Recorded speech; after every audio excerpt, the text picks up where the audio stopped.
ದೇವರ ನಾಮಕ್ಕೆ ಸ್ತೋತ್ರವಾಗಲಿ. ನಾವು ಕೆಲವು ದಿನಗಳಿಂದ ಸತ್ಯವೇದದಲ್ಲಿ ಬರೆಯಲ್ಪಟ್ಟಿರುವಂಥ ಒಬ್ಬರಿಗೊಬ್ಬರು ಮತ್ತು ಒಬ್ಬರನ್ನೊಬ್ಬರು ಎಂಬುದಾಗಿ ಹೇಳುವಂಥ ವಾಕ್ಯವನ್ನು ಧ್ಯಾನಿಸುತ್ತಾ ಇದ್ದೇವೆ. ಅನೇಕರಿಗೆ ಇದು ಆಶೀರ್ವಾದದಾಯಕವಾಗಿತ್ತು ಎಂಬುದಾಗಿ ನಾನು ನಂಬುತ್ತೇನೆ. ಅನೇಕರು ನೀವು ಫೇಸ್ಬುಕ್ ಮತ್ತು ಯೂಟ್ಯೂಬ್ಗಳ ಮೂಲಕ ನೀವು ಕಮೆಂಟ್ಗಳನ್ನು ಕೊಟ್ಟಿದ್ದೀರಿ. ದೇವರು ನಿಮ್ಮನ್ನು ಆಶೀರ್ವದಿಸಲಿ ಎಂಬುದಾಗಿ ನಾನು ಕೇಳಿಕೊಳ್ಳುತ್ತೇನೆ.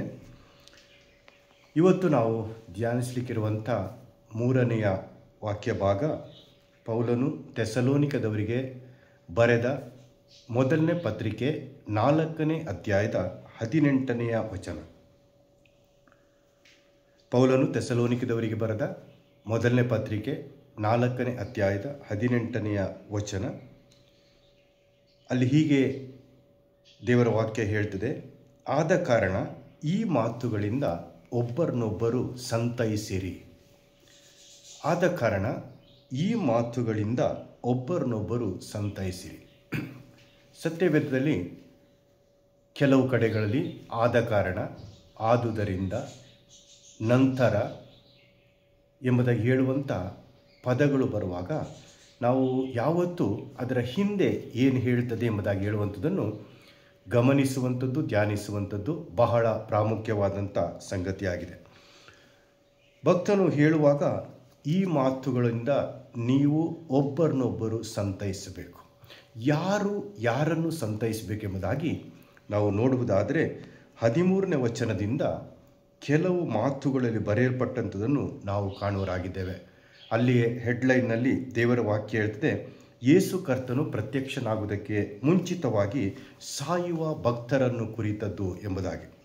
ಅಲ್ಲಿ 13ನೇ ವಚನ ಹೀಗೆ ಹೇಳ್ತದೆ, ಸಹೋದರರೇ, ನಿದ್ರೆ ಹೋಗುವವರ ಗತಿ ಏನೆಂದು ನೀವು ತಿಳಿಯದೇ ಇದ್ದು ನಿರೀಕ್ಷೆ ಇಲ್ಲದವರಾದ ಇತರರಂತೆ ದುಃಖಿಸುವುದು ನಮ್ಮ ಮನಸ್ಸಿಗೆ ಒಪ್ಪುವುದಿಲ್ಲ. ಅಂದರೆ ಅಲ್ಲಿ ಯಾರೋ ಒಬ್ಬರು ತಮ್ಮ ಆಪ್ತರನ್ನು ಕಳೆದುಕೊಂಡಿದ್ದಾರೆ.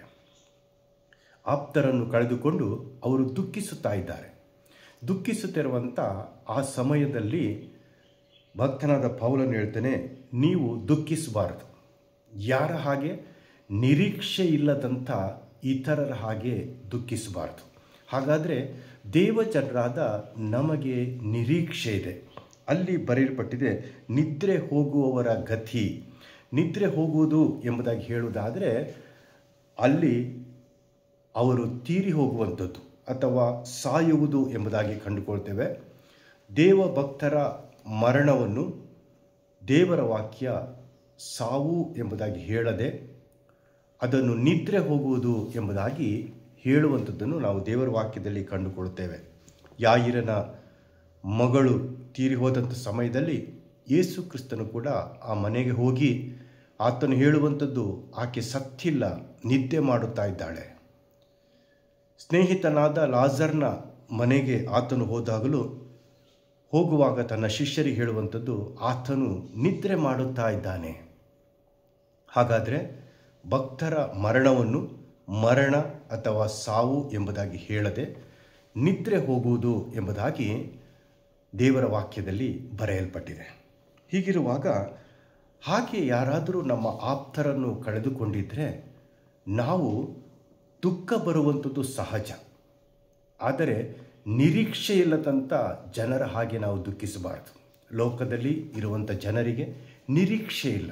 ಅಂದರೆ ಸತ್ತ ನಂತರ ಏನಾಗ್ತದೆ, ಮುಂದೆ ಏನು ನಡೆಯುತ್ತದೆ, ನಮ್ಮ ಆತ್ಮ, ನಮ್ಮ ಪ್ರಾಣ ಎಲ್ಲಿಗೆ ಹೋಗ್ತದೆ, ಇದರ ಬಗ್ಗೆ ಒಂದು ಅರಿವಿಲ್ಲದರಿಂದ ಅವರು ನಿರೀಕ್ಷೆ ಇಲ್ಲದವರಾಗಿ ದುಃಖಿಸುತ್ತಾರೆ.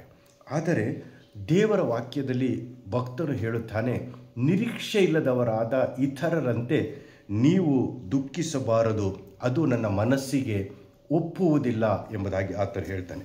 ಹಾಗಾದರೆ ದೇವ ಭಕ್ತರನ್ನು ಕಳೆದುಕೊಂಡರೆ ಅಥವಾ ನಮ್ಮ ಆಪ್ತರನ್ನು ನಾವು ಕಳೆದುಕೊಂಡರೆ, ಕ್ರಿಸ್ತನಲ್ಲಿರುವಂಥ ನಮ್ಮ ಆಪ್ತರು, ಕ್ರಿಸ್ತನನ್ನು ಸ್ವಂತ ರಕ್ಷಕನು ಒಡೆಯನೆಂಬುದಾಗಿ ಅಂಗೀಕರಿಸಿಕೊಂಡಂಥ ನಮ್ಮ ಆಪ್ತರು, ಅವರು ಯಾರನ್ನಾದರೂ ಕಳೆದುಕೊಂಡ್ರೆ ಅಥವಾ ಕ್ರಿಸ್ತನು ನಂಬಿದಂಥ ಯಾರಾದರೂ ನಿದ್ರೆ ಹೋಗುವುದಾದರೆ ದೇವರ ವಾಕ್ಯದಲ್ಲಿ ಹೀಗೆ ಬರೆಯಲ್ಪಟ್ಟಿದೆ, ಅವರ ನಂಬಿಕೆಯನ್ನು ನಾವು ಅಭಿವೃದ್ಧಿಪಡಿಸಬೇಕು.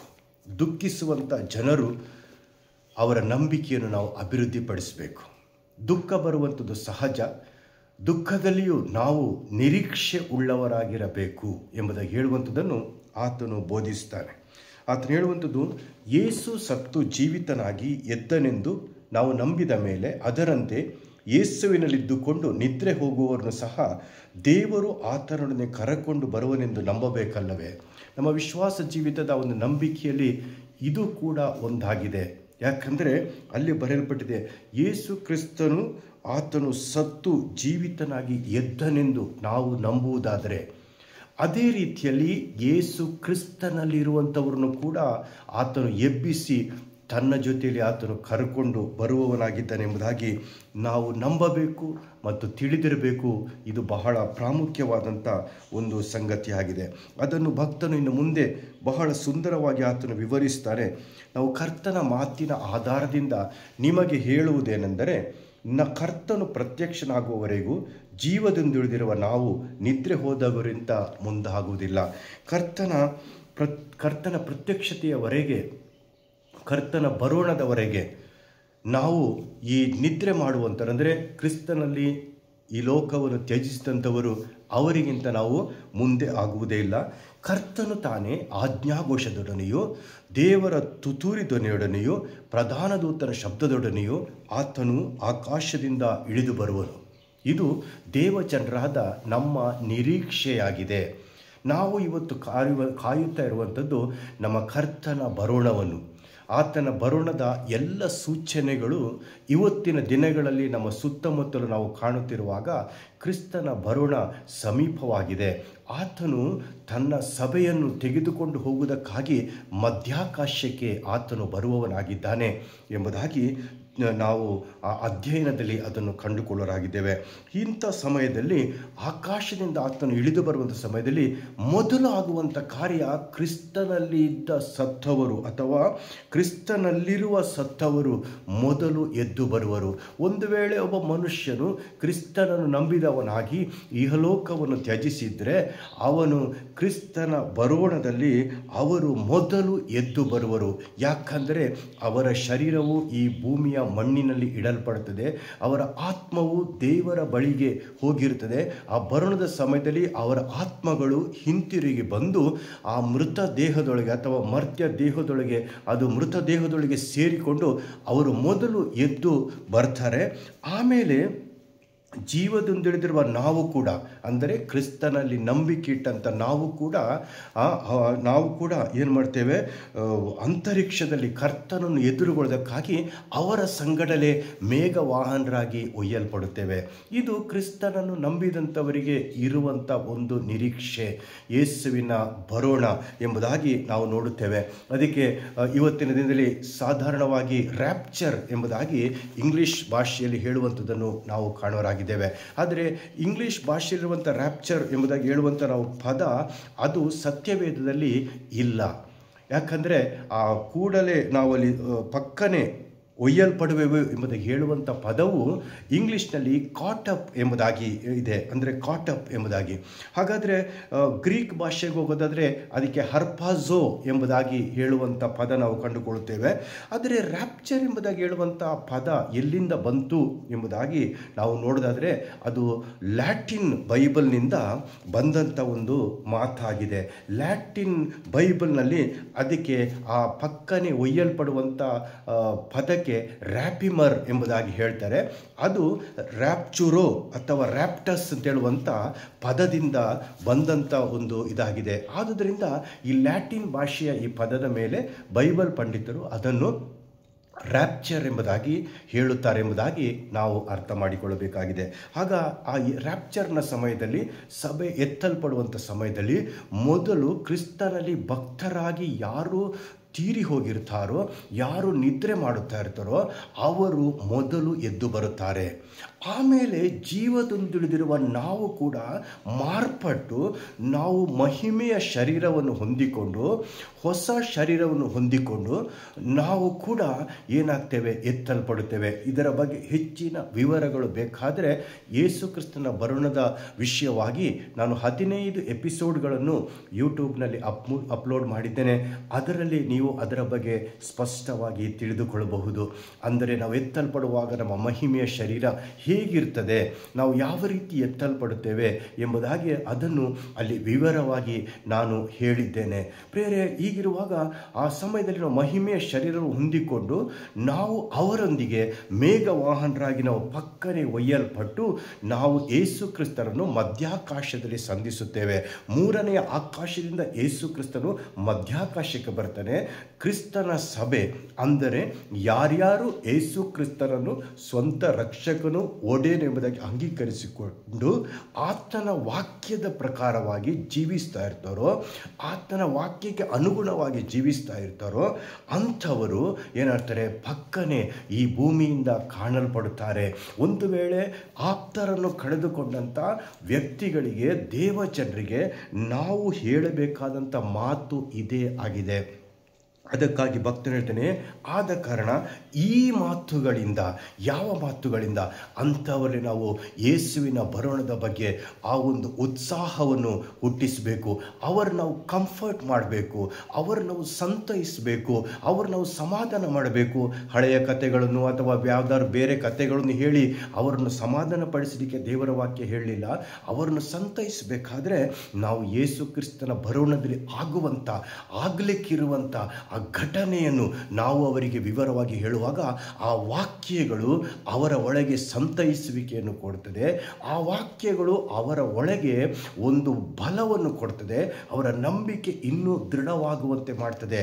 ಯಾಕಂದರೆ ಯೇಸು ಕ್ರಿಸ್ತನು ಸತ್ತವರೊಳಗಿಂದ ಎದ್ದು ಬಂದಿದ್ದೇ ಆದರೆ ಆತನಲ್ಲಿರುವವರನ್ನು ಕೂಡ ಆತನು ತನ್ನೊಂದಿಗೆ ತೆಗೆದುಕೊಂಡು ಬರುತ್ತಾನೆ ಎಂಬುದಾಗಿ ನಾವು ನಂಬುವಂಥದ್ದು ಬಹಳ ಪ್ರಾಮುಖ್ಯ.